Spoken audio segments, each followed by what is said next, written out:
Olá, pessoal. Hoje é terça-feira, 19 de agosto de 2025, e nosso amigo Coronel Larry Wilkerson está de volta conosco. Bem-vindo, meu amigo. É bom estar com você, Nima. Sempre quero ver sua camisa nova. Estou esperando pelo seu. Bem, eu já fiz um pedido. Mas você vai se juntar a nós na sexta-feira. Talvez já os tenhamos até lá, porque enviei tudo para o UAU há algum tempo. Então eles devem estar chegando.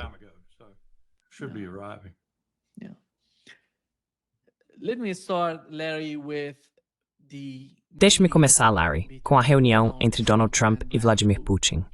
Meu Deus, você não gostaria de começar por aí? Pois é. Mas qual é a sua opinião sobre o que aconteceu?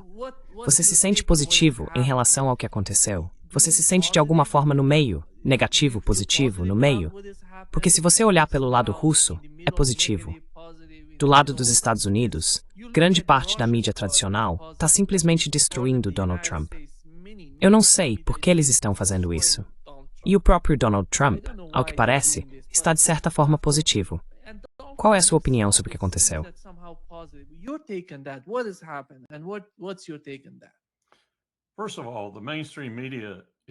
Antes de tudo, a grande mídia é um fantoche do império. Não há dúvida quanto a isso. Wall Street Journal, New York Times, Washington Post, entre outros, e a mídia que os acompanha, a mídia visual como MSNBC, CNN e assim por diante. Mas agora eles precisam ser muito cuidadosos porque estão andando numa linha tênue.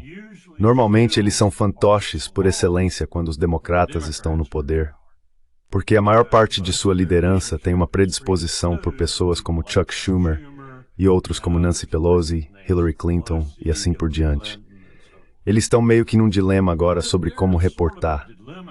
Ainda são fantoches do império, mas já não sabem mais o que o império significa com Donald Trump lá. E eu acho que eles são visceralmente contra Trump. A maioria deles, pelo menos.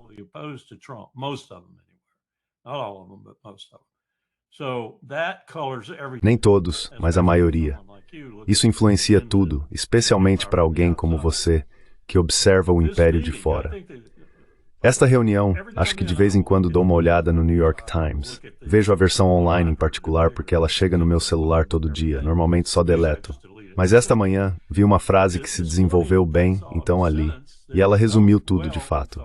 Dizia a respeito da reunião em Helsinki que europeus que estavam de férias, que estavam indispostos por outros motivos, que provavelmente normalmente não largariam tudo quando alguém ligasse, de repente o fizeram.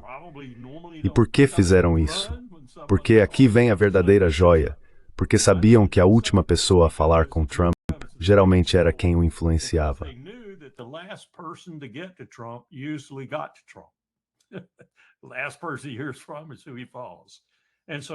A última pessoa de quem ele ouve é a quem ele segue. E por isso eles vieram correndo para cá. Curiosamente, os poloneses não vieram. Isso é algo para se anotar. Podemos falar sobre isso depois, se você quiser. Mas eles não vieram. E eu sei por fontes internas que considero confiáveis que foi uma decisão pensada não vir.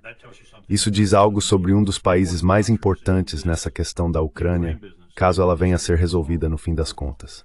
O segundo ponto que eu destacaria é que você realmente não entende o que aconteceu no Alasca, concretamente quero dizer, além do fato de que não haverá cessar-fogo. Acho que isso é praticamente garantido. Mesmo que os europeus aparentemente ainda tenham falado sobre isso, e Zelensky também, não haverá. E Trump provavelmente, ele é categórico quanto a isso, eu acho.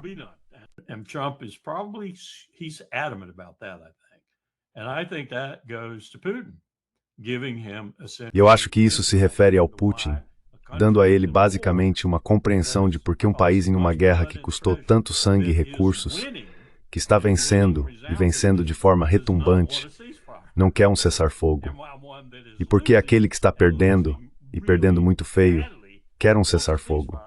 Especialmente, e tenho certeza de que Putin transmitiu essa mensagem, especialmente se esse poder que está perdendo é apoiado por filhos da mãe traiçoeiros como a Europa, a OTAN e os Estados Unidos. Porque eles foram enganados inúmeras vezes no passado, não só nos últimos 5 ou 6 anos, mas nos últimos 20 anos em relação à expansão da OTAN e coisas do tipo. E eles não vão ser enganados de novo. O jogo de pôquer vai estar na mesa e todas as cartas vão estar à mostra. Todo o dinheiro já foi apostado. Então foi isso.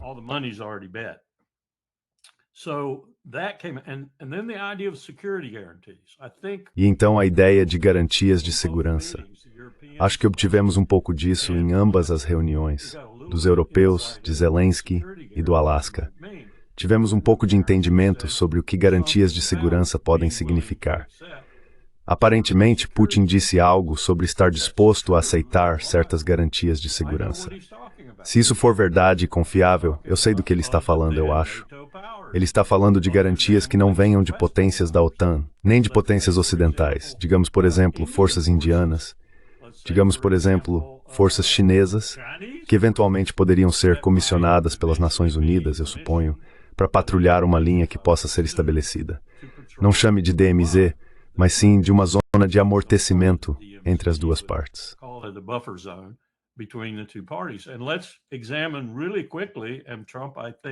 E vamos analisar rapidamente, e Trump acho que também percebeu isso de Putin. Por que isso é necessário? Não é necessário por causa dos russos, porque eles já conseguiram o que queriam. Eles venceram, ponto final. É necessário por causa dos ucranianos e por causa das pessoas que apoiam os ucranianos. A OTAN, a Europa em geral e Washington em particular, Londres também. Eles vão começar algo num piscar de olhos, especialmente aqueles que controlam Zelensky. Estou falando dos nazistas.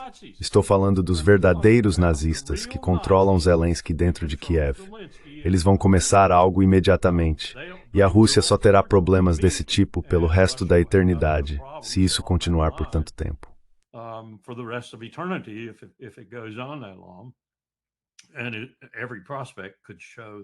E todas as perspectivas indicam que isso vai acontecer, especialmente se não recuarmos.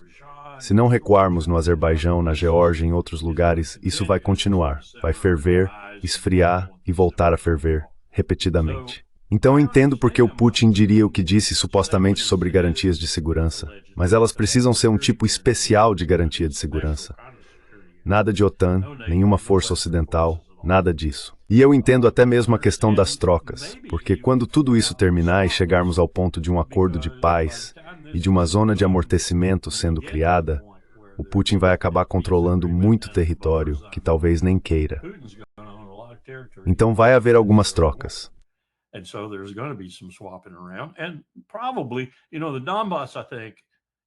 E provavelmente você sabe, o Donbass, eu acho, está santificado. É isso. Quero dizer, estamos falando sobre aqueles 4 oblastes, dos quais o Donbass são 2. Isso está resolvido, já era. E curiosamente li um artigo outro dia sobre como Kosovo se relaciona com isso, se você pensar por um momento. E o artigo era muito claro, um parágrafo direto e descomplicado, basicamente dizia, e acho que foi escrito por um jurista, um cara da Suíça, se não me engano, um advogado diplomático, que se os albaneses do Kosovo puderam dizer que não queriam estar sob Belgrado, por que diabos os russos do Donbass não podem dizer que não querem estar sob Kiev?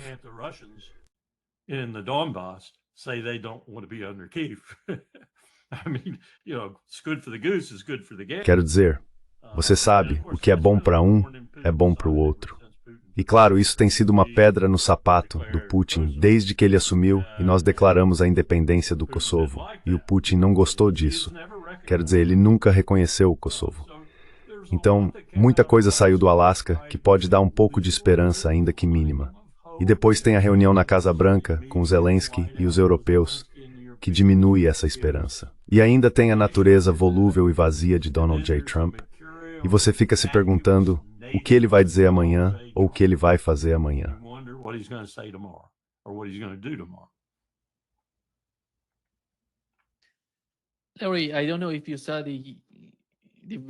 Larry, não sei se você viu o vídeo em que o chanceler alemão está falando sobre o cessar-fogo. E você olha para a expressão da Meloni este ano? Meu Deus, ele está falando sobre isso de novo. Eu não vi isso. Toque se você for. Eu não tenho isso. Foi incrível ver a Meloni reagindo ao que o Scholz estava falando sobre o cessar-fogo. E parece que entre os europeus, entre os líderes europeus, Você não vê esse tipo de unidade. Eles não sentem da mesma forma. Não, existem opiniões diferentes em todos os lados, e eu acho que um dos países mais importantes em toda essa questão é a Polônia. Estava conversando com um polonês esta manhã sobre como pronunciar, acho que é Naroczki. Naroczki. Acho que é assim que ele diz que deve ser pronunciado, o novo presidente. Acho que ele está mostrando algumas diferenças em relação aos outros líderes poloneses e talvez em relação aos poloneses mais virulentos e dogmáticos de hoje sobre a Rússia. Acho que ele entende visceralmente que você não quer transformar a Rússia em inimiga. E é preciso encontrar uma saída para esse atoleiro em que foram arrastados pela OTAN. Ele não vai dizer isso abertamente porque o sentimento na Polônia ainda é um pouco instável. Isso vai ser um sentimento político.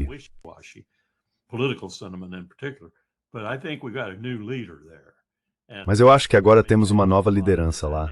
E isso pode mudar muito a dinâmica, porque, como Doug McGregor disse ontem, olhe para os países ao redor da Ucrânia. Não são exatamente países com os quais gostamos especialmente de lidar. Sem querer ser muito direto, mas você tem a Romênia, tem a Hungria, tem a Polônia, claro. Doug até mencionou a Lituânia, eu acho. Mas não acho que a Lituânia faça fronteira com a Ucrânia. É a Bielorrússia. A Lituânia está meio encaixada ali, mas sem fronteira. Mas esses países são importantes. E o que eles sentem em relação à Rússia ser uma ameaça para eles é bem diferente, em muitos aspectos, do que o resto da OTAN finge sentir sobre a Rússia ser uma ameaça para eles.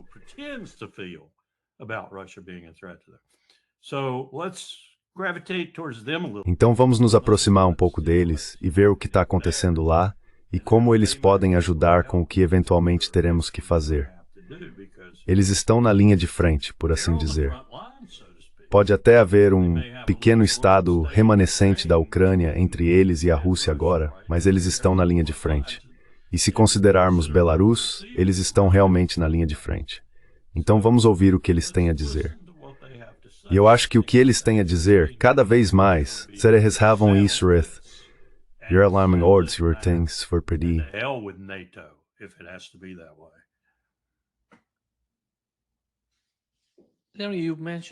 Larry, você mencionou a Polônia e o comportamento que estamos testemunhando deles. Como você vê a maneira como eles estão agindo? Você se lembra de quando o conflito começou na Ucrânia? Eles eram os mais agressivos? E as forças dos Estados Stein surdos sofreram fortes, e a Polônia era o ponto de recepção para o exército americano. O que está acontecendo? Na minha opinião, eles não estão na linha de frente agora. Você acha que eles estão considerando capturar e manter alguma parte da Ucrânia?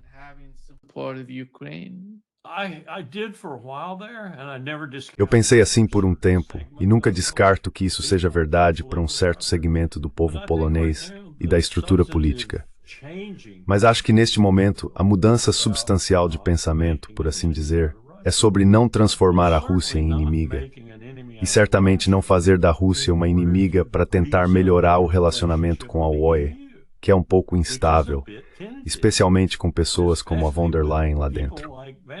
Eles estão começando a entender que a UE não é, de forma alguma, uma instituição democrática. É tão autoritária quanto qualquer outra coisa que você queira analisar no mundo. Certamente tão autoritária quanto a China em política comercial, política econômica em geral e política de segurança. Me desculpe, essas pessoas são uma força por si só e não uma força positiva.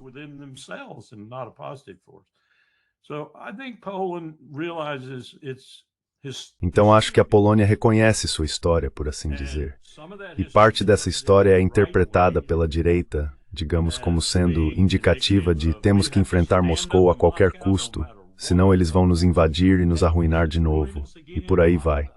Já outros são mais realistas e pensam em termos de onde estamos, o que nossa história sugere sobre nossa situação atual e onde poderemos estar no futuro, especialmente se esse conflito continuar. E, aliás, nós realmente não queremos aquele território que dizem que queremos, porque teríamos o mesmo problema que a Rússia teria se o possuísse. Haveria esses terríveis guerrilheiros atirando em nós e nos matando por toda a eternidade. sniping at us and killing us for the rest of eternity. Ukrainians are just, they are, Os ucranianos são simplesmente... Existe um certo segmento deles que, o batalhão Azov exemplifica isso, que simplesmente não sabe fazer outra coisa além de lutar, ir para a floresta e lutar, roubar qualquer um que apareça no caminho e estuprar qualquer mulher que apareça no processo. Me desculpe, mas essa é a história daquela região. Então acho que a Polônia é importante para um acordo final. E acho que estou vendo sinais de que eles estão se tornando muito racionais em relação a isso e muito realistas também. Espero. Posso estar errado, mas espero que seja verdade. E há outros países também que estão mostrando isso, e alguns que sempre mostraram. Não importa o que pensemos de Viktor Orbán na Hungria, a Hungria tem mostrado um... Eu não gosto do apoio dele a Israel.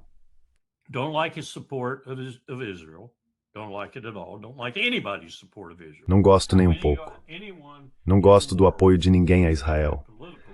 Como alguém no mundo, especialmente um líder político, pode apoiar Bibi Netanyahu está além da minha compreensão, totalmente além de mim. Mas as outras posições dele têm sido bastante inteligentes. Qual era o nome do cavalheiro que realmente venceu a primeira parte da eleição na Romênia? Se tivéssemos conseguido colocá-lo lá, acho que teríamos tido um governo romeno que também seria diferente. Não sei como este governo atual vai se sair porque eles parecem estar aprendendo algumas coisas também. Assim como o partido na Geórgia, que venceu por pouco, mas venceu. E agora estamos tentando derrubá-los porque não queremos eles lá. Eles acreditam em uma política equilibrada entre Moscou, Bruxelas e Washington.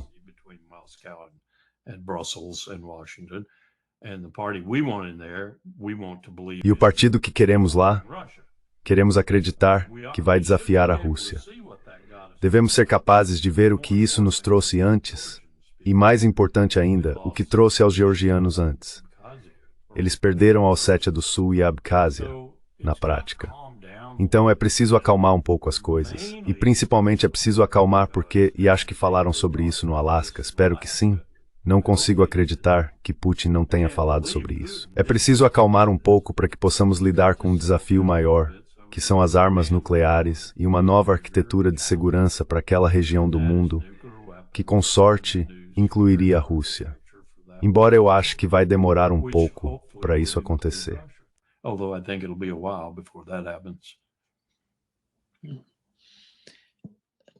Larry, aqui está o que Marco Rubio disse sobre a mídia. Você ouviu o que ele fez sobre vistos e visitas para crianças palestinas feridas? Crianças que foram gravemente feridas, elas não podem mais vir para os Estados Unidos. Não tenho mais nenhuma consideração pelo Marco Rubio. Ele pode ir para o inferno, na minha opinião. Você consegue imaginar dizer para crianças feridas que não tem outro lugar para ir para cirurgias especializadas e coisas assim, por exemplo, que elas não podem vir para os Estados Unidos? Eu queria ver esse desgraçado na rua com uma pedra na minha mão.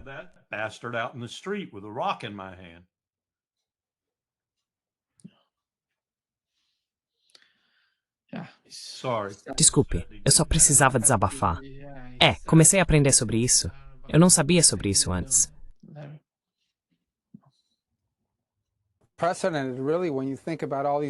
Presidente, realmente, quando você pensa sobre isso, todos esses líderes europeus vieram aqui, 7 deles estavam presentes. E isso incluía o chefe da OTAN e o chefe da União Europeia.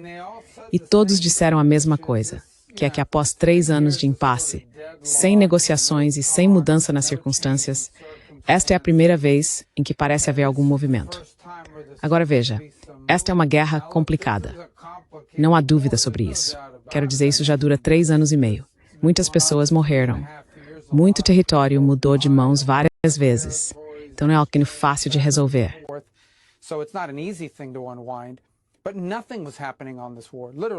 Mas nada estava acontecendo com essa guerra. Literalmente, a única opção que nos foi dada sob a administração anterior era continuar financiando a Ucrânia pelo tempo que fosse necessário, com o valor que fosse preciso. E agora você tem pessoas realmente discutindo caminhos para acabar com isso. Agora vai exigir um pouco mais de trabalho e um pouco mais de tempo, mas estamos avançando. Não sou só eu dizendo isso, praticamente todos os líderes presentes hoje disseram isso diante das câmeras. E eles estão dizendo isso por um motivo, porque é verdade. Eles estão testemunhando e fizeram parte disso. Então, esses países europeus, e alguns deles são membros da OTAN, estão dispostos a colocar tropas em solo ucraniano para consolidar esse acordo de paz. Isso faria da Ucrânia uma espécie de aliada da OTAN?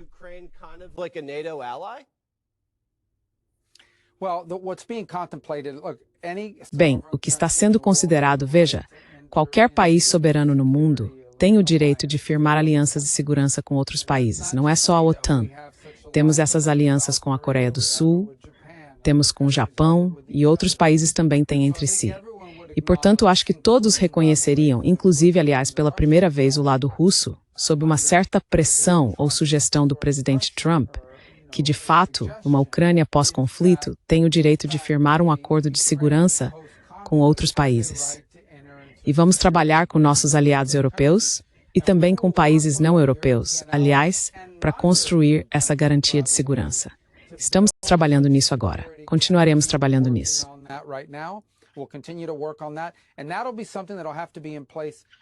E isso é algo que terá que estar em vigor após um acordo de paz, para que a Ucrânia possa se sentir segura daqui para frente. E estamos coordenando isso neste exato momento. Estamos envolvidos na coordenação disso. Então, sim, há vários países dispostos a se apresentar e fornecer garantias de segurança para a Ucrânia. Mas como os ucranianos nos disseram, e acho que disseram publicamente, a garantia de segurança mais forte que eles podem ter para o futuro é possuir um exército forte daqui para frente. E essa é outra dinâmica que mudou. Não estamos mais dando armas para a Ucrânia. Não estamos mais dando dinheiro para a Ucrânia. Agora estamos vendendo armas para eles. E os países europeus estão pagando por isso através da OTAN. Eles estão usando a OTAN para comprar as armas e transferi-las para a Ucrânia. E deve ser uma grande menção na OTAN, forma que está a tratar.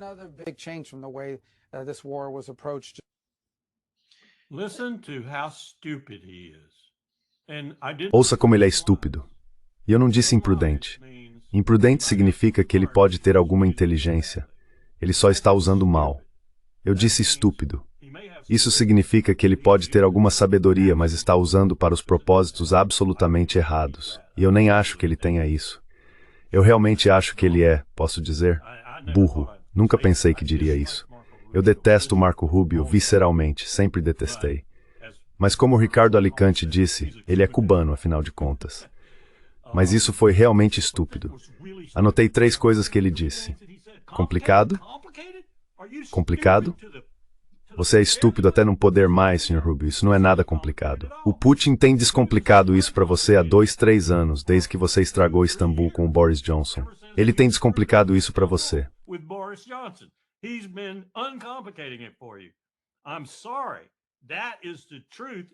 Me desculpe. Essa é a verdade e você está mentindo descaradamente, ou é mais burro do que tudo. Segundo, o direito de firmar um acordo de segurança. Marco, querido, me diga como você reagiria. Me diga como seu presidente reagiria. Me diga como o secretário Hegseth reagiria se de repente a China firmasse um acordo de segurança com o México, ou vice-versa, e a China enviasse grandes forças militares para Chihuahua. Me diga como você reagiria se a Rússia firmasse um pacto com o Canadá, o que nem é tão improvável hoje em dia, e colocasse forças militares na nossa fronteira norte. Você diria então que qualquer país tem o direito de firmar uma aliança militar, de segurança, chame como quiser, com qualquer outro país que quiser. Marco, você é um idiota.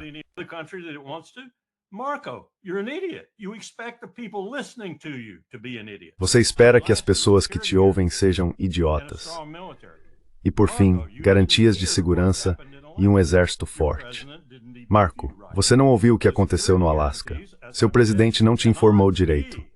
As garantias de segurança, como eu disse, não podem envolver nenhuma força ocidental, ponto final. E certamente não podem ser um exército ucraniano reformulado, revitalizado, totalmente abastecido e com apoio logístico.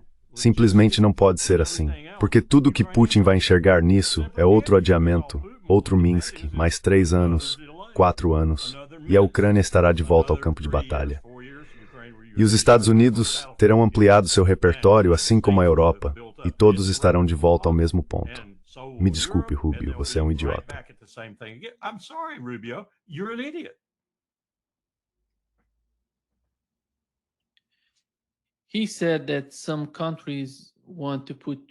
Ele disse que alguns países querem colocar tropas em solo ucraniano. Quando falamos desses países, é isso que mostra quem está disposto a fazer isso. Mas a Ucrânia conta com as proteções do artigo 5. Então eles não vão fazer parte da OTAN, mas ainda assim terão as mesmas proteções. Então eles não vão fazer parte da OTAN, mas temos as nações europeias e elas vão assumir a dianteira. Algumas delas, França, Alemanha, Reino Unido, querem, você sabe, colocar tropas em solo. Eu não acho que isso vai ser um problema. Para ser honesto com você, acho que o Putin está cansado disso. Acho que todos eles estão cansados disso, mas nunca se sabe. Vamos descobrir sobre o presidente Putin nas próximas semanas, isso eu posso te dizer, e vamos ver como tudo se desenrola. Mas nunca se sabe. Você nunca sabe, a menos que ouça o Putin. Donald, você não ouviu Donald. Donald, you didn't listen, Donald. O que significa enviar tropas francesas? Nima, Germany couldn't muster a brigade. A Alemanha não conseguiria reunir uma brigada. A Inglaterra talvez, o Reino Unido talvez conseguisse reunir uma brigada e sustentá-la por 6 meses. Os franceses talvez conseguissem reunir algumas, mas eles não vão precisar reunir nada porque Putin nunca vai aceitar que um membro da OTAN coloque tropas em solo ucraniano. Isso seria entrar na guerra. No entanto, no pós-conflito, eles podem sugerir que isso seria a OTAN entrando na guerra. Ele foi categoricamente claro sobre isso. Você não pode fazer isso. Então, Donald, do que você está falando? Por que você está bagunçando as coisas? Por que você está tornando uma situação relativamente clara, que espero que você tenha passado a valorizar depois do Alasca tão confusa?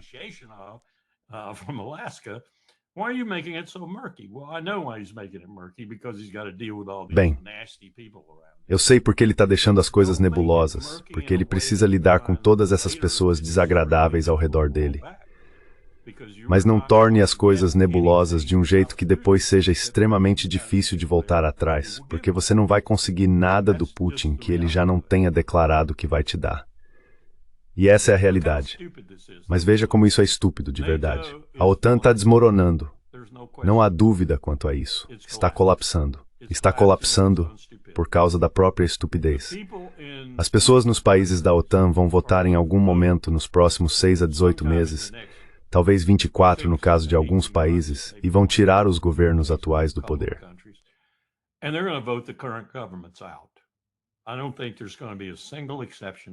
Eu não acho que haverá uma única exceção a isso.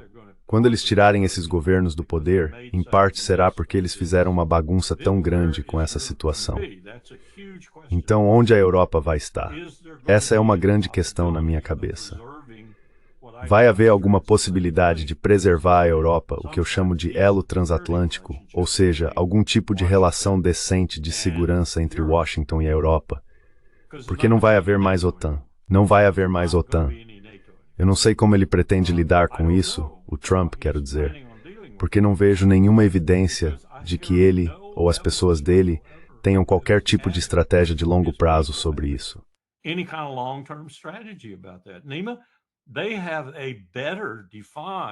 Nima, eles têm uma estratégia doméstica mais bem definida, mesmo que eu não a considere aceitável, para lidar com imigrantes e para fazer todo tipo de coisa nefasta com o ICE, para treinar e recrutar militares que possam ser mais favoráveis a um golpe de Estado, caso queiram realizar até mesmo policiando o Capitólio de uma forma que me faz pensar que estão preparando o terreno para esse golpe, coisa que não fizeram em 6 de janeiro. Já disse muitas vezes que aquele golpe não fracassou porque o sistema resistiu. Fracassou porque eles foram incompetentes. Eles não serão incompetentes novamente.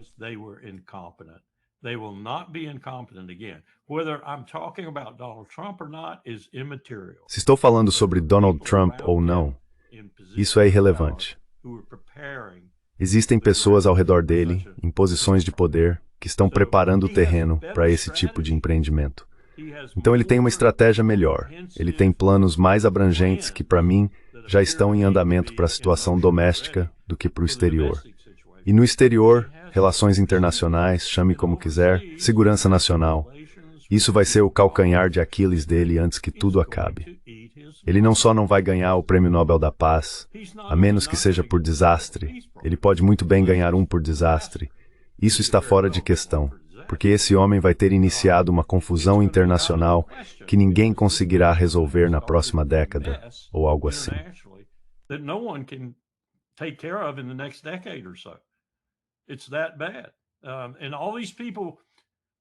Tá tão ruim assim.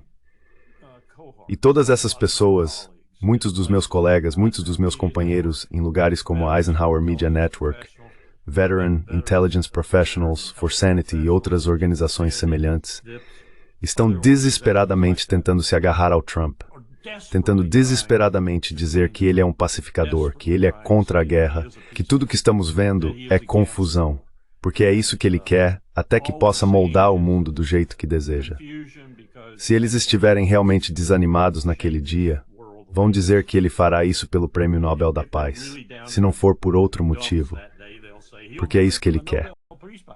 Eu acho que ele está criando um desastre.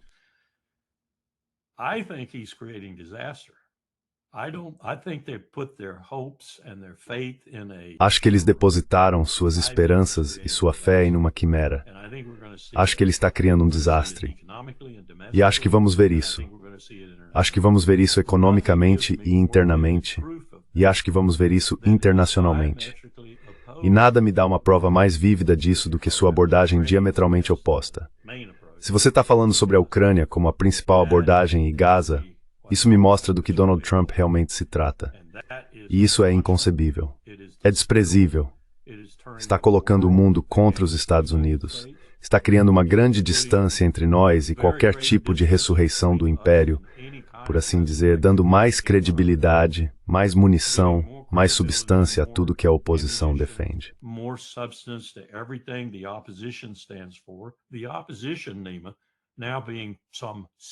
A oposição, Nima, agora representa cerca de 70% do mundo. E esse é o 70% com mais dinheiro também. Esse é o 70% que não tem a dívida colossal que nós temos. Esse é o 70% que vai compor o futuro. E estamos fazendo com que esse 70%, dia após dia, nos veja como a maior ameaça ao futuro deles na face da Terra. É assim que eles nos enxergam. O que você faz com alguém assim? Bem, você tenta se livrar deles. Você se une, reúne seu poder e tenta se livrar deles. O problema aí que você conhece bem, espero, é que nós temos armas nucleares.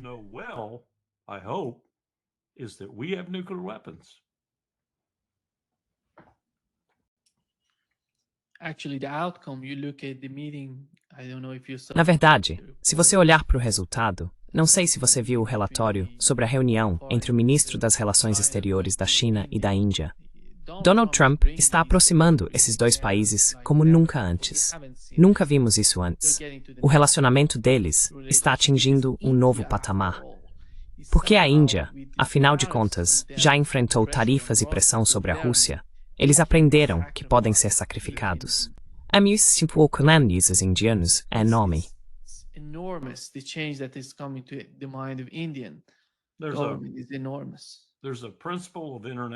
Existe um princípio das relações internacionais que encontrei em um livro de Fred Hartman. Fred era realmente prolífico. Acho que existem 6 ou 7 edições desse livro. Ele tinha tanta consciência da necessidade de atualizar isso ou aquilo. Era um texto importante na Naval War College no início dos anos 80. Um dos princípios dele sobre as relações entre as nações. Adoro essa expressão. Ele não chama de relações internacionais. Ele chama de relações entre as nações. Esse é o nome do livro, porque é disso que estamos falando, as relações entre as nações. E um dos princípios dele se chama conservação dos inimigos. E dito de forma bem simples, significa que nenhum país sensato, deve jamais buscar ter mais inimigos do que pode suportar em determinado momento. Pense nisso em termos do Império Americano hoje. Pense nisso em termos de Bibi Netanyahu e Jerusalém. Existe alguém no Levante, que se importa com Israel agora e que não estaria melhor e mais feliz se Israel explodisse amanhã de manhã?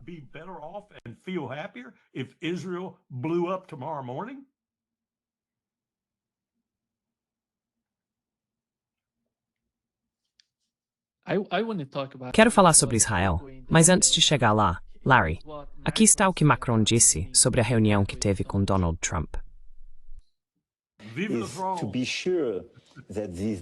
Para garantir que esse acordo não seja prejudicial para a Ucrânia e para a Europa. Todos nós queremos um acordo, e queremos um acordo de paz. Mas queremos ter certeza de que essa paz, e portanto esse acordo, será algo que permita aos ucranianos recuperar seu país e viver em paz. Garantir que no dia seguinte a esse acordo de paz, eles tenham poder de dissuasão suficiente para não serem atacados novamente.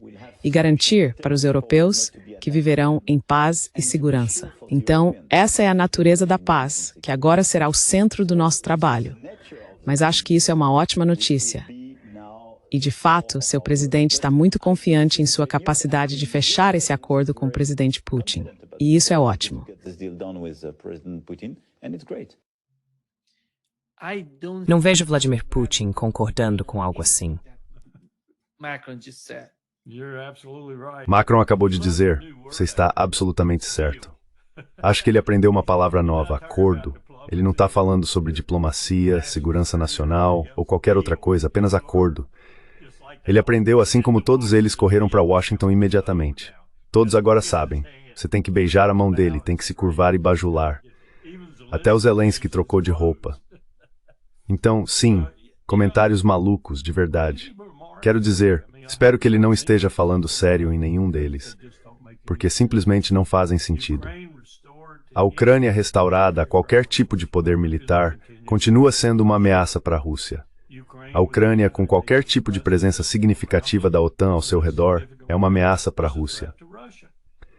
A Ucrânia, com qualquer futuro que sugira algo diferente de pura e total neutralidade, o que, aliás, fui conferir em alguns artigos que escrevi há muitos anos.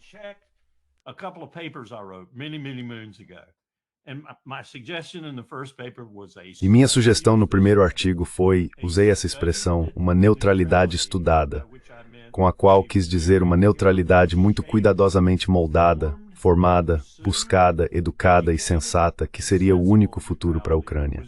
Isso foi antes de toda essa confusão começar. Depois escrevi um segundo artigo em que disse que a neutralidade é a única resposta para a posição da Ucrânia. Não era disso que o Macron estava falando. Ele estava falando sobre uma associação velada, sabe, se aproximando da OTAN. E o acordo de paz seria um que restabeleceria a Ucrânia, não apenas como um estado residual que está sangrando até a morte agora, mas como um estado que é ressuscitado e um estado que, novamente, representa uma ameaça para Moscou, que é a intenção de longo prazo da OTAN.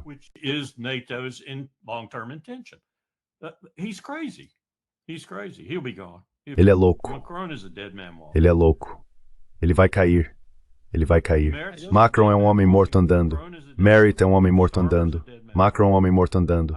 Starmer é um homem morto andando. Isso não tem nada a ver, mas vou mencionar. Parece ser algo que acontece na Finlândia de vez em quando. Acabamos de ter um membro do parlamento na Finlândia que aparentemente cometeu suicídio. Eu adoraria entrar e conferir suas anotações para ver se talvez ele estava começando a entender o erro trágico que seu país cometeu, de abandonar toda aquela longa história de se dar bem com, ou enfrentar, se necessário, de certa forma. Você sabe, a guerra de inverno, a Rússia, o grande gigante que faz fronteira com eles.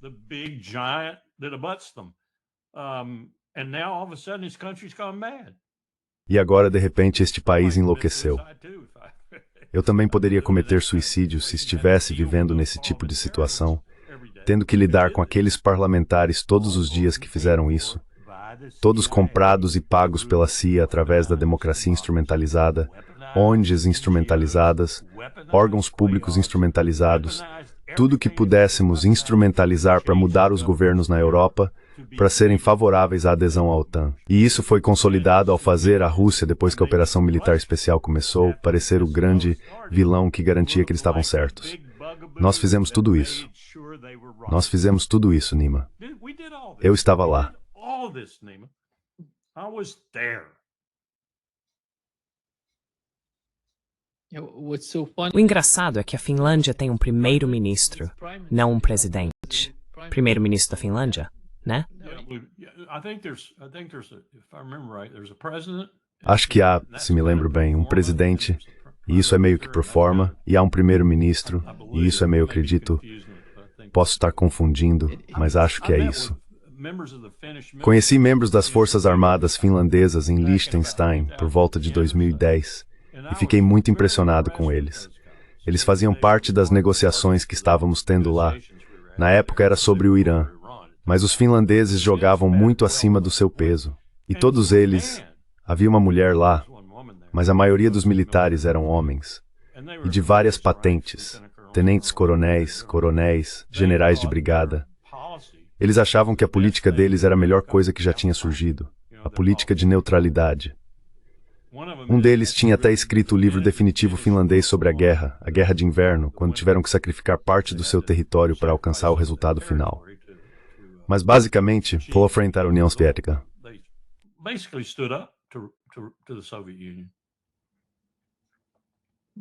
Acho que há muito a aprender com a Áustria e a situação deles. Com certeza.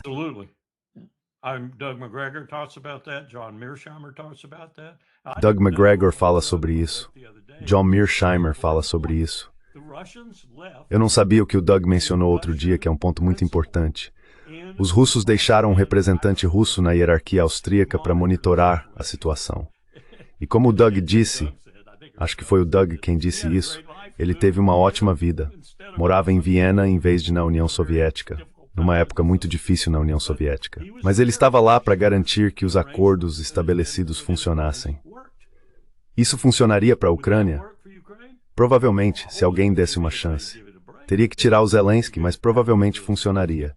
É parte de uma solução que eu acho que daria certo, a chamada solução austríaca.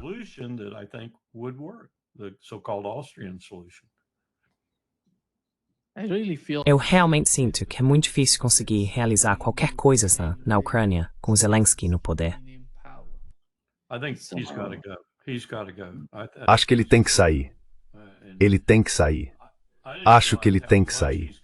Eu não percebia o quanto ele é controlado pelos tipos do Azov, os tipos nazistas, a extrema-direita mesmo, aqueles de quem eu sempre reclamo, com quem tive que lidar quando estava lidando com a Ucrânia em 2002, 2003 e 2004. Se ele está tão capturado por eles, se eles determinam o destino dele, eu diria que o destino dele é uma bala na cabeça, eventualmente. Porque ele vai ter que fazer alguma coisa aqui, e quando fizer, eles vão ficar tão furiosos com ele que vão tirá-lo do caminho. Eu achava que seria o contrário. Achava que seriam aqueles ucranianos que têm juízo, que enxergam o destino, que se aproxima e querem algum tipo de modus vivendi com a Rússia, e que eles votariam para tirá-lo, ou tirariam de alguma forma, talvez até eliminando-o. Mas esse grupo que me dizem ser o verdadeiro poder por trás dele, that's an important power, estado profundward, gets the tower.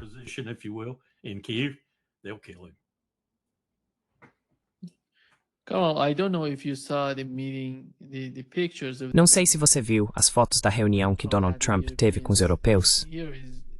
De alguma forma, eles estavam olhando para a foto de um jeito que mostrava que os líderes europeus haviam chegado a esse momento. É de certa forma impressionante olhando para a foto e para o jeito como Donald Trump está tentando falar. Você olha para os rostos deles e ninguém está feliz com a situação.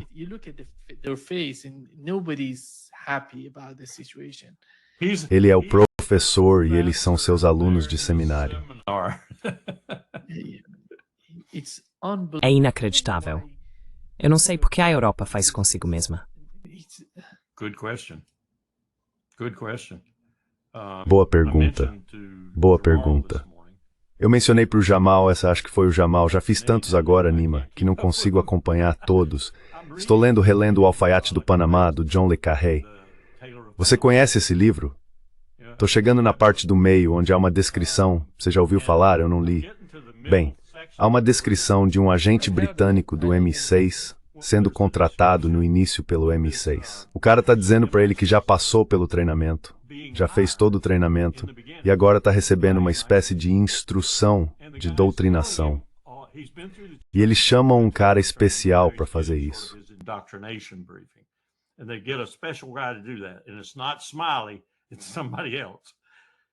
E não é o Smiley, é outra pessoa.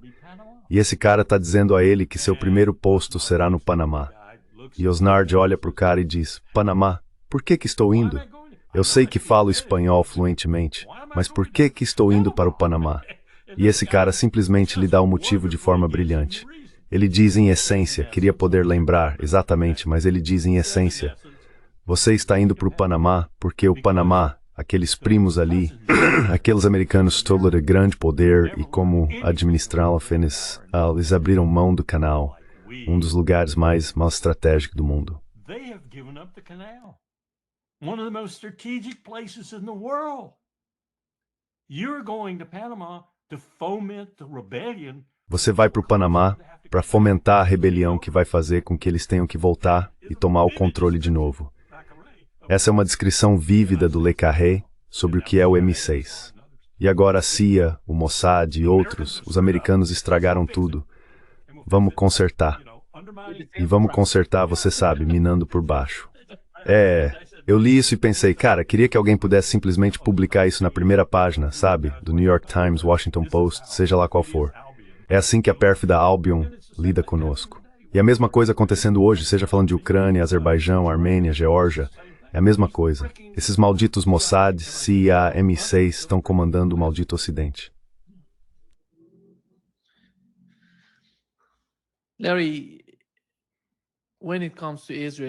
Larry, quando se trata de Israel, tivemos mais de 1 milhão de pessoas saindo às ruas em Tel Aviv, protestando contra o governo. Como você vê a situação com Netanyahu? Sempre que vejo esse tipo de notícia vindo de Israel, sinto que algo grande vai acontecer, porque Netanyahu precisa fazer algo para distrair as pessoas do que está acontecendo no país e de sua própria posição. Ele precisa se salvar, ele precisa sobreviver. Qual é a sua opinião sobre isso? What's your take on that?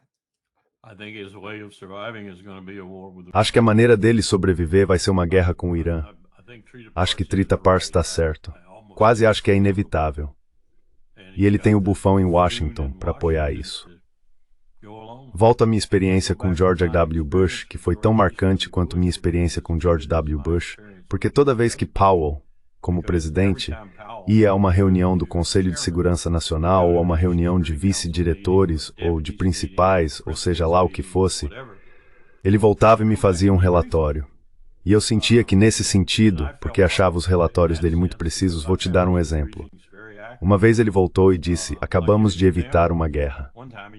Eu não estava ciente de nenhuma guerra que estivéssemos evitando naquele momento específico. Ele disse isso sorrindo, olhando para mim. He said, smiling, looking at me. He'd just come back from a National Security Council meeting with H.W. Bush. Ele tinha acabado de voltar de uma reunião do Conselho de Segurança Nacional com H.W. Bush, Brent Scowcroft e o pessoal, o grupo dos 8, como chamávamos.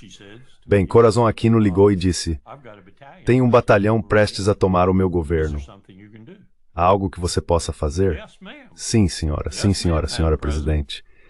Ele foi até o presidente, conseguiu permissão e voou com 2 F-4s fortemente armados na época sobre o quartel desse batalhão. Quero dizer, carregados com bombas, foguetes e tudo mais, 3 ou 4 vezes. E eles voltaram para o quartel e o golpe foi contido. O presidente das Filipinas ligou e disse muito obrigado, e ele me contou que tudo isso aconteceu em cerca de 6 horas.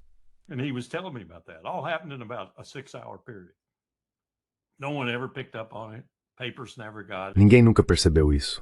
Os jornais nunca pegaram. Por que você iria querer que isso viesse a público?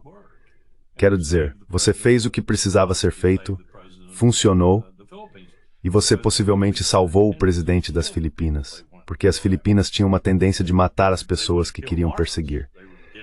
Quero dizer, eles teriam matado Marcos. Eles estavam se preparando para matar Marcos quando nós o tiramos de lá e o levamos para o Havaí. Nunca vou esquecer George Shultz chegando à pista de pouso em Pearl, no Havaí, e dizendo basicamente ao brigadeiro general que tinha trazido Marcos para o Havaí, tirado ele das Filipinas para o Havaí, você estragou tudo. Cara, o que você fez, você realmente estragou tudo. Man, what you did, you really And the general just, said to him, E o general simplesmente disse a ele muito calmamente. Schultz era um cara grande, alto, ex-fuzileiro naval. Disse a ele muito calmamente, você teria tido um banho de sangue nas Filipinas se eu não tivesse feito isso. E o almirante estava lá, interveio e disse a mesma coisa, e Schultz simplesmente recuou. Sabe, ele meio que encolheu. Esse é o tipo de coisa que acontecia naquela época com H.W. Bush. Muitas coisas foram resolvidas, mas foram resolvidas porque ele era brilhante. Ele era brilhante em pegar o telefone e conversar com as pessoas, encontrar Ron Cole, fazer diplomacia por telefone, se quiser, ligações de 2, 3 horas. Não temos mais isso hoje.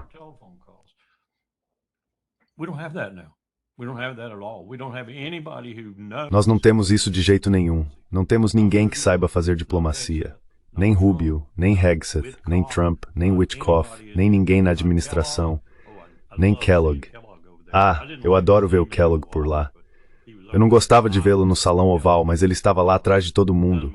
Fez mais mal do que bem em toda a situação, assim como muitos generais do exército dos Estados Unidos.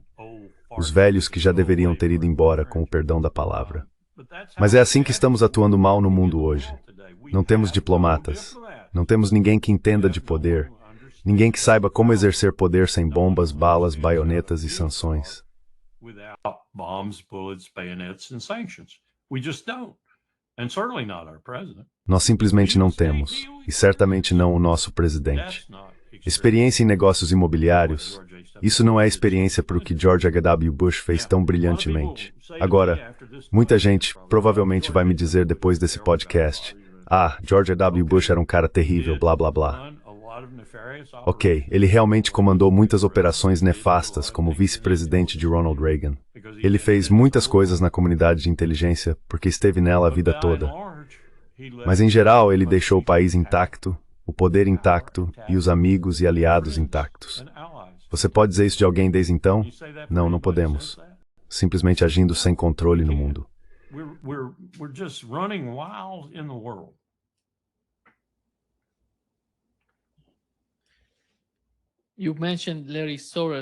Você mencionou George Soros, e aqui está o que ele disse. É um vídeo antigo, mas mostra como essas pessoas estavam de alguma forma preparando a Ucrânia para o momento de atacar, para de alguma forma se preparar para enfrentar a Rússia. Aqui está o que ele disse. Bem, eu pensei que estávamos falando sobre Gaza. Sim. Já que você mencionou os Soros, eu me lembro do vídeo. Quero te mostrar para saber o que você acha. Certo. Prazer em tê-lo aqui. Igualmente. Primeiro, sobre a Ucrânia. Uma das coisas que muitas pessoas reconheceram em você foi que durante as revoluções de 1989, você financiou muitas atividades dissidentes e grupos da sociedade civil na Europa Oriental, na Polônia, na República Tcheca. Você está fazendo coisas semelhantes na Ucrânia?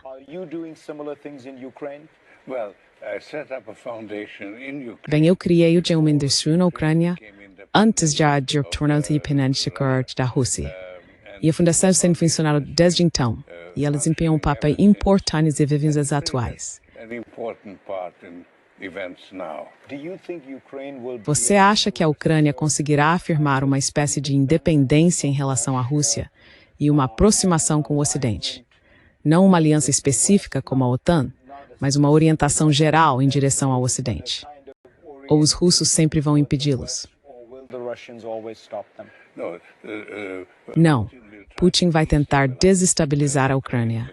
A fundação tem funcionado desde então e desempenhou um papel importante nos acontecimentos atuais. I got news for him.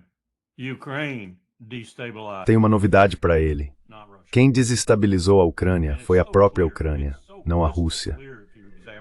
E isso é tão claro, tão cristalino, se você examinar os registros, que chega a causar espanto diante da completa imbecilidade, estupidez ou total desprezo pela verdade que existe dentro da nomenclatura do Império e da Europa, porque eles já deveriam saber disso, nem que fosse apenas porque Lavrov e Putin vêm repetindo isso desde cerca de 2014. Mas, como já te disse muitas vezes, temos uma agenda diferente. E essa agenda é pressionar a China de todas as formas possíveis. E uma das maneiras que achamos mais eficaz é através da Rússia, através de Moscou. We think is most effective is via Russia, via Moscow. Larry, you mentioned the case of Gaza and you Larry, você mencionou o caso de Gaza.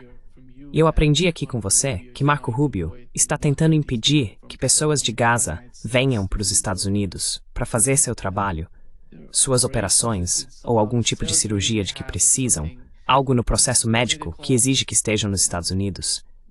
Que tipo de lógica eles têm? O que estão tentando dizer sobre esses habitantes de Gaza? Eles os veem como uma ameaça vindo para os Estados Unidos? Acham que causariam algum tipo de problema para os Estados Unidos? Qual é a lógica por trás disso?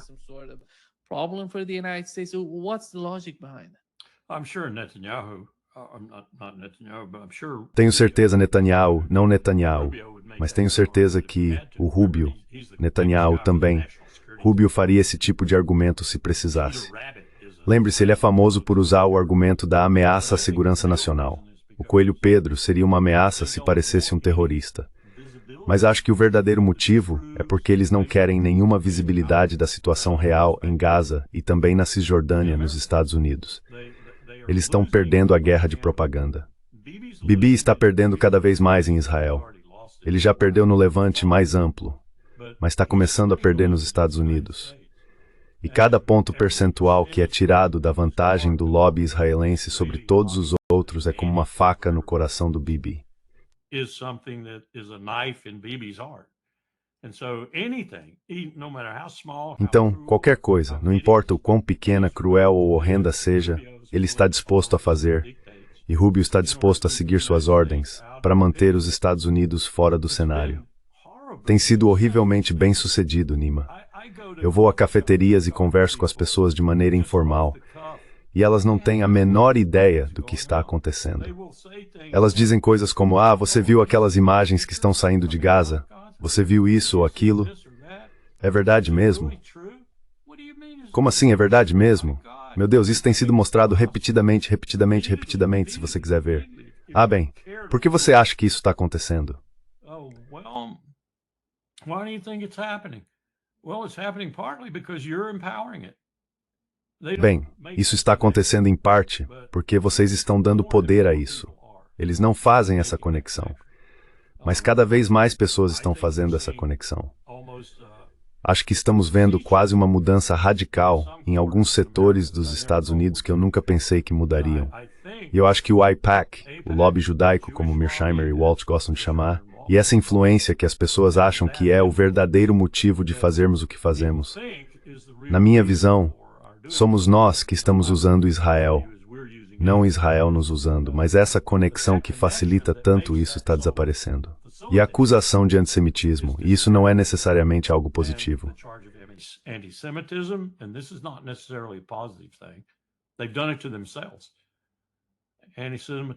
Eles fizeram isso consigo mesmos. O antissemitismo não está funcionando tão bem como antes, e as ações de Netanyahu estão criando verdadeiros antissemitas, o que será um problema no futuro, como sempre foi um problema.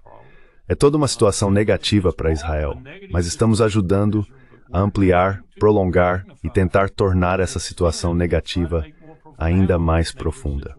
Estamos fazendo tudo isso em nome da perturbação que estamos criando no Levante, porque achamos que isso é necessário. E qual é o capítulo final dessa perturbação? Irã. Acho que é por isso que a trade está certo. Acho que Netanyahu vai recomeçar tudo de novo. Não sei se você viu nas notícias que o Irã está fazendo. I don't know if you saw in the news that Iran is making Iran and Armenia. Irã e Armênia vão estabelecer o corredor Golfo Pérsico-Mar Negro, e eles querem criar esse corredor para conectar o Irã à Rússia. To the Caucasus and above, yeah. Para o Cáucaso e além. Jogada inteligente. É uma rota antiga e é uma rota mais barata, porque é por terra, em vez de pelo mar. Isso evita a Marinha dos Estados Unidos, o que tenho certeza que é uma consideração. Assim como antes era uma consideração evitar os portugueses e depois os britânicos. Você sabe, o mar era perigoso de vez em quando, e também era muito mais barato fazer por terra. Então é uma boa iniciativa. Outra coisa que ouvi, não tenho certeza, mas estou bastante confiante de que pelo menos parte disso é verdade. É que tanto os russos quanto os chineses usaram as rotas que a China basicamente desenvolveu para reabastecer o Irã consideravelmente. E não apenas reabastecer, substituir estoques que foram usados na Guerra de 12 Dias, mas também fornecer a eles os equipamentos e tecnologias mais recentes, em grande quantidade. Então, se eles retomarem um conflito, prevejo agora que nenhum jato israelense sobrevoará o espaço aéreo iraniano e sobreviverá.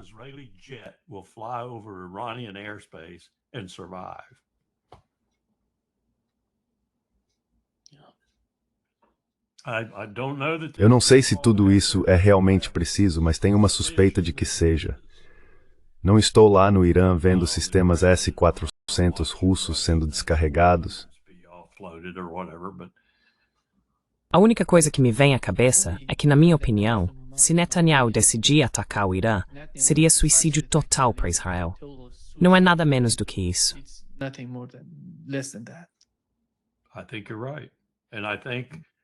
Acho que você está certo.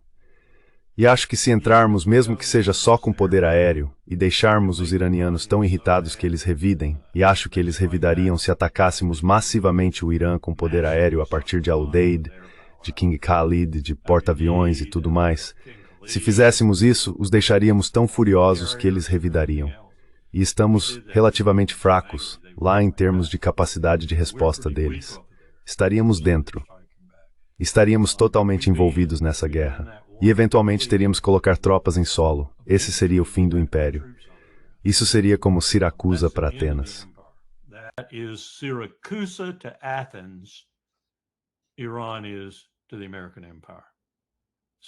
O Irã é para o Império Americano o que Siracusa foi para Atenas. Siracusa não derrubou Atenas, mas iniciou o colapso inevitável do Império Ateniense. E curiosamente isso foi meio que causado por alguns caras que eram militares realmente cruéis de Atenas e que os arrastaram para aquela guerra e eventualmente começaram o desmantelamento do Império Ateniense, da Liga do Peloponeso e de tudo que veio junto. Isso vai acontecer conosco inevitavelmente. Mas não precisa ser amanhã. Mas se entrares em guerra com eles, será amanhã. Amém.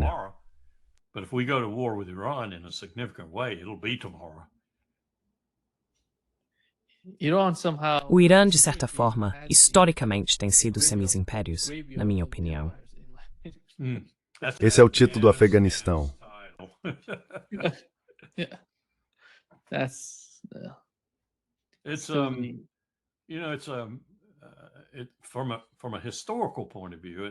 Do ponto de vista histórico, do ponto de vista da história imperial, como já disse muitas vezes antes, é inevitável. Mearsheimer disse, John e eu tivemos uma discussão em Nova York quando estávamos formando o Queen's Institute. John disse que a guerra com a China era inevitável.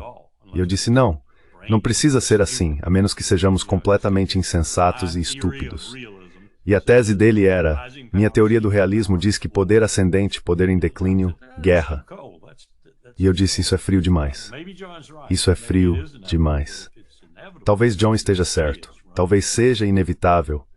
Mas se for inevitável, é porque temos idiotas comandando o império.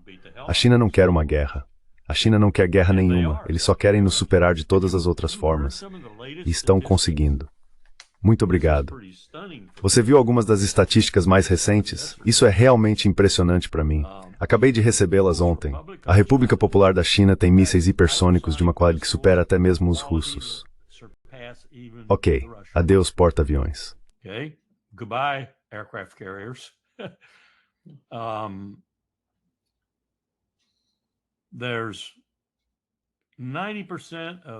90% do petróleo da China no ano passado chegou por navio. Nós não fizemos nada a respeito disso. Violação de sanções. 60% dos metais de terras raras que são tão desesperadamente necessários pelo Pentágono e outros vêm da China. Mas esse não é o verdadeiro fator. O verdadeiro fator é que 90% dos produtos acabados com terras raras vêm da China. 90%. 7 em cada 10 veículos elétricos, EVs, caminhões, carros de passeio e assim por diante. Globalmente, 7 em cada 10 no mundo são feitos na China. Os melhores são feitos na China. A RPC, China tem 1 milhão de estações de recarga. Os Estados Unidos têm uns 60 avos disso. A China gastou 38 bilhões de dólares no ano passado explorando petróleo. A ExxonMobil e a Chevron juntas gastaram 60 avos disso. And Chevron together spent 1/60th of that. These are stats that China is the number one. Esses são dados que mostram que a China é a principal potência econômica do mundo. Eles são a potência número 1 e estão se tornando ainda mais a cada dia que passa. Mas eles não querem guerra. Eles não querem guerra.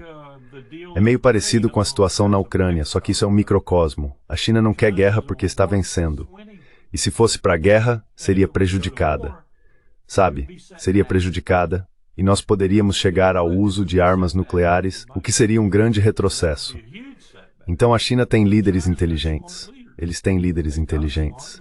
E cada vez mais penso que o Modi está se mostrando, apesar da perseguição aos muçulmanos em seu país, um líder bastante inteligente também. He's turning out to be a pretty smart leader too. I think China is Eu acho que a China é inacreditável. Inacreditável. Você olha para os Estados Unidos, Ucrânia, Oriente Médio, e eles querem competir com a China. Middle East, and they want to compete with China. So, I want to go to the UN General Assembly and suggest Quero ir à Assembleia Geral da ONU e sugerir a eles, à ONU, que se mudem para Xangai. Trens-bala, você pode viajar por todo o país com conforto. Diplomatas da ONU gostam de conforto. Sabe, Xangai seria um lugar muito melhor. A China poderia substituir os Estados Unidos em relação às suas contribuições e poderíamos expulsar os Estados Unidos da ONU. Se eles não gostassem, nós os expulsaríamos. Expulsar Israel junto com eles. Expulsar Israel primeiro. Claro, isso é um sonho impossível, mas falta imaginação no mundo. Ray Imgaller. nation in the world, we don't have courage in the world, but move the United Nations to Shanghai, get it out of New Mas mudem a sede das Nações Unidas para Xangai. Tirem ela de Nova York. Levem para lá. Façam disso um ponto. Façam disso um ponto. Façam valer o direito internacional. Digam aos Estados Unidos para irem para o inferno. Façam valer o direito internacional. Tragam outros países para o lado de vocês. Não deveria ser tão difícil agora, tirando a Europa e os Estados Unidos. Nós somos, na melhor das hipóteses, 1/5 do mundo. E os outros 4/5 nos detestam. Do Brasil a Delhi, a Pequim, a Moscou, eles nos detestam. E estamos fazendo com que até alguns dos nossos aliados mais fiéis, como Seul e Tóquio, passem a nos detestar. Seoul and Tokyo detest us.